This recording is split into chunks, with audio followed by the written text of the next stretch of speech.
তবে কি শেষ পর্যন্ত মিল্টন সামাদ্দার আত্মহত্যার পথ বেছে নিতে যাচ্ছেন? তার নিজের ফেসবুক আইডিতে তেমনই একটি স্ট্যাটাস দিয়েছেন, যেখানে লেখা রয়েছে, জীবনে বড় ভুল ছিল আরামায়েশ জীবনযাপন না করে অসহায় মানুষের জন্য কিছু করার চেষ্টা করেছিলাম। সেই ভুলের মাসুল হিসেবে আজকের সবচাইতে বড় সহজ কাজ মনে হচ্ছে আত্মহত্যা করা। রাগ, অভিমান, ধৈর্য আর নিজের মধ্যে বেঁধে রাখতে পারছি না। সেই পোস্টের নিচে অনেকগুলো পিকচার রয়েছে, নিজের 2 সন্তানকে নিয়ে, আরও বেশ কয়েকজনের আশ্রিতাকে নিয়ে।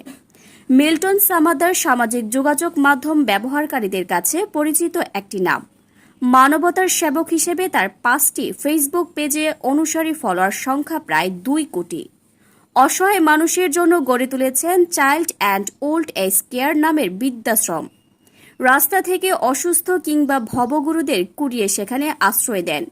সেসব নারী, পুরুষ ও শিশুকে নিয়ে ভিডিও তৈরি করে প্রায়ই তাকে সামাজিক যোগাযোগ মাধ্যমে পোস্ট করতে দেখা যায়।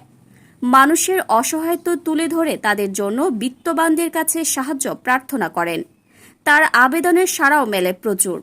মোবাইল ব্যাংকিংয়ের 16টিরও বেশি নম্বর এবং 3টি ব্যাংক হিসেবে তিনি মাসে প্রায় কোটি কোটি টাকা জমা হয়। এর বাইরে অনেকেই তার প্রতিষ্ঠানে সরাসরি অনুদান দিতে আসেন। মানবিক কাজের জন্য এখন পর্যন্ত 3টি রাষ্ট্রীয় পুরস্কারও পেয়েছেন মিল্টন সামাদ্দার। এ পর্যন্ত সব ঠিকঠাকই ছিল, কিন্তু এটাই মিল্টনের আসল চেহারা নয়। মানবিকতার আড়ালে তিনি যা করেন তা গা শিউরে ওঠার মতো। যেই প্রতিষ্ঠানের জন্য এত পরিচিতি, সেই আশ্রম ঘিরেই ভয়াবহ প্রতারণার জাল বিস্তার করেছেন মিল্টন। প্রকৃতপক্ষে যে কয়েকজনকে লালন পালন করেছেন, প্রচার করেছেন, তার চেয়ে অনেক গুণ। লাশ দাফন করার যে হিসাব দিচ্ছে, তাতেও আছে বিরাট গরমিল। সবচেয়ে ভয়ঙ্কর হল, মিল্টনের বিরুদ্ধে রয়েছে অসহায় মানুষকে আশ্রয় দেওয়ার নামে তাদের অঙ্গ প্রত্যঙ্গ বিক্রির অভিযোগ। মিল্টন সামাদ্দারের ব্যক্তির জীবনও নৈতিকতা বা মানবিকতার বালাই নেই। কিশোর বয়স থেকেই ছিল অর্থের লোভ। প্রতিবেশী, চিকিৎসক কিংবা সাংবাদিকরা বিভিন্ন সময় তার কাছে শারীরিক লাঞ্ছনার শিকার হয়েছেন। এমনকি নিজের জন্মদাতা পিতাকেও বেধড়ক মারধরের অভিযোগ রয়েছে তার বিরুদ্ধে। বেশ কয়েকদিন যাবৎ মিল্টন সামাদ্দারের বিরুদ্ধে দেশের বড় বড় নিউজ চ্যানেল, জাতীয় পত্রিকা সহ বিভিন্ন অনলাইনের মাধ্যমে তার বিরুদ্ধে অসংখ্য নিউজ সম্প্রচার হচ্ছে।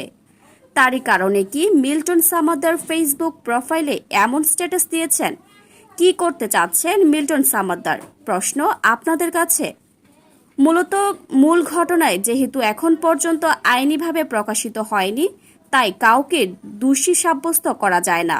তবে মিল্টন সামাদ্দারের ভিডিওগুলোর নিউজ যারা প্রতিনিয়ত দেখেন, অবশ্যই আপনারা মূল্যবান মতামত কমেন্ট করে যাবেন।